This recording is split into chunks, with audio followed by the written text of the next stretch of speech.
Hello, everyone. This is Mr. Gad speaking to you in the fifth episode of Reading Without Secrets with Mr. Gad. Some of the passages that I have prior knowledge of them is this passage because I have read, and some of you have read, Around the World in 80 Days by Jules Verne. However, I'm going to go uh, uh, uh, as we have done in the rest of the passages. We're going to go through the plot first, introducing Phileas Fogg.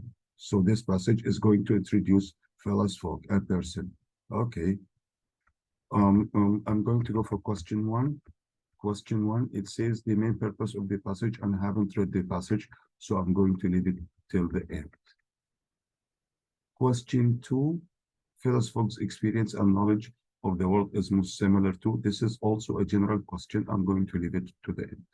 I'm going for question 3 and 4. Which of the following is true of Phileas Fogg's character? So again, uh, if we were asked to talk about someone's character, behavior, personality, and sometimes tone or attitude, that means we need to see that person in a situation. So what are we going to look for? We're going to look for a situation here in these quotations, and then we're going to go back to state which type of character is Phileas Fogg. Okay, we're going to go 4-7, then 25, 27, 4-7. 4-7, Mr. Phileas Fogg lived in 1872 at, 4. He was one of the most noticeable members of the Reform Club, though he seemed always to avoid attracting attention. So he was a member of the club and avoided attracting attention. So I did not see him in an interaction or in any kind of a situation to judge his character. Then 25-20 something, 25-20 something, it says, he certainly was an English, he certainly was not a manufacturer. That means an owner of a factory, nor he was a merchant or a businessman, a gentleman farmer. So it says he wasn't so and so, he wasn't so and so. So it says it has nothing to do with his character. It did not include a situation. Also, the third quotation, the third C, was from line 38, 39. Phileas Fogg was a member of the Reform. That means the Reform Club that I had we have already read in the first quotation. So now we're going to go for the last quotation. Sorry, it says here, it's line 52. Whenever he knew that money was needed for a noble, useful, or benevolent purpose, benevolent means charitable, charity. He supplied it. Supplied what? The money. Quietly and sometimes anonymously. Anonymously, that means without mentioning his name. Okay, so he was concerned for giving money to the poor people or to charity.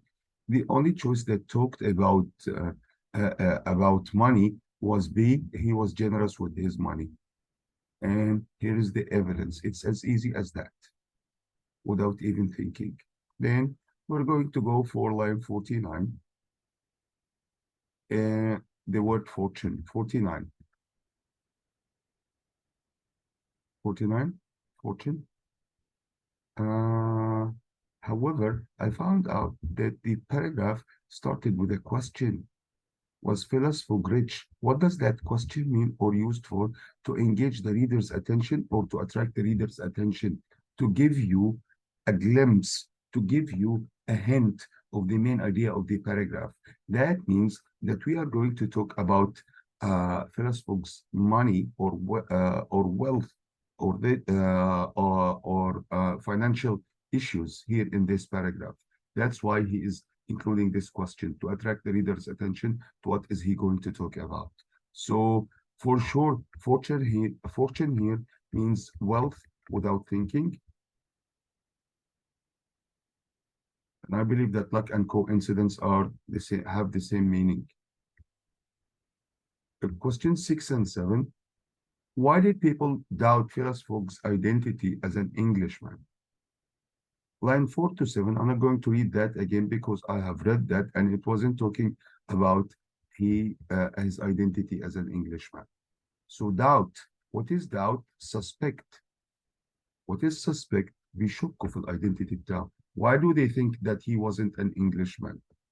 First quotation, first evidence for me is B, 1425, and I have to notice that 14 to 25 here.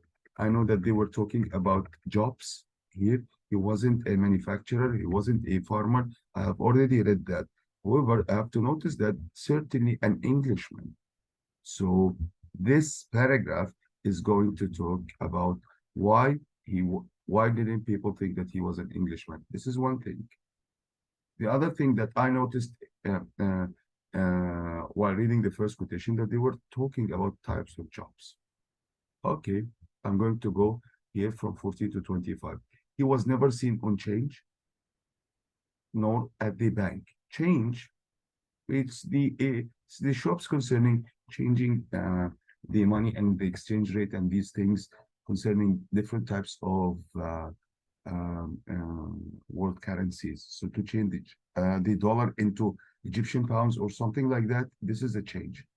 Nor in the counting rooms of the city, no ships ever came into London docks, London ports, of which he was the owner. So he did not own any ships in the port.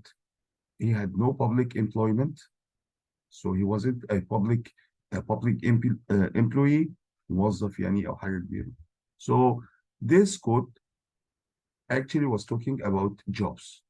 So I need to find out a word that means jobs. It's as easy as that from the last question, from question 6. Here is it. It says he wasn't found doing typical Englishman activities, jobs. So the answer is A, and the evidence is B. Then here is penetrated, 97. Line 97, he lived alone from 95. The sentence starts from line 95. He lived alone in his house in Savile Row, whether non-penetrated, a single domestic. What is domestic? Single servant sufficed to serve him, was enough to serve him. So he lived alone, no one penetrated. That means no one entered his house. You need to know the word pervaded, dominated, controlled, and pierced. يعني drilled, يعني خرم حاجة, piercing. Then here, line 9, in question 9, in lines 47, 64, the author uses questions too. One of the questions I have passed by was Phileas Fogg rich. The other question was there. Had he traveled? It's there. Had he traveled? So in this paragraph, he's telling me through this question that they are talking, they are going, this paragraph is going to talk about Phileas Fogg's travels. So what you need to do is, what you need to know that this technique is used, the technique of rhetorical question is used to attract readers' attention or to engage readers' attention, to tell them in advance what is going to be in the paragraph or in what is the topic of the paragraph or the essay. And where is that? It's there. B, to engage, to attract to the reader's attention. Question 10, the tone of the passage is best described as, well, some teachers and some students say that we need to avoid the negatives. I believe so, but not all the time. The passage was not disapproving. It wasn't disapproving Mr. Fogg, discrediting. It wasn't condescending. It wasn't insulting, muhina. It wasn't subjective. He wasn't telling us his opinion. However, it was a matter of fact and objective. Objective, yani telling facts. What are the facts that you were told about? One, he was member of the Reform Club. He wasn't a merchant. He wasn't so and so. Two. Number three, you were told that he had traveled, he was rich, and he helped the poor people. All these are facts of his characters. Then I still have two more questions to go, one and two. Question two, Phileas Fogg's experience and knowledge of the world is most similar to. By now, you know all the ideas about Phileas Fogg, and you can tell that a student, no, Phileas Fogg have more experience, has more experience than a student. A simple man, no, he has more experience than a simple man. A young woman, for sure, no. How it must be he must be a traveler who has gone every country in the world.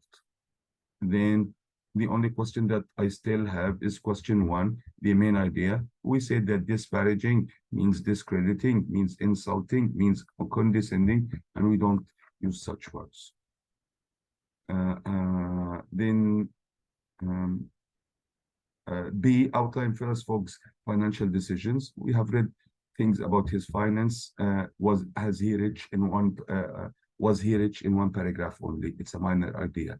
Argue for Phileas Fogg's importance in the Reform Club. No, the passage said that he was a member. So the main idea was to detail Phileas Fogg's character from all angles, to study Phileas Fogg's character from all angles. Thank you so much.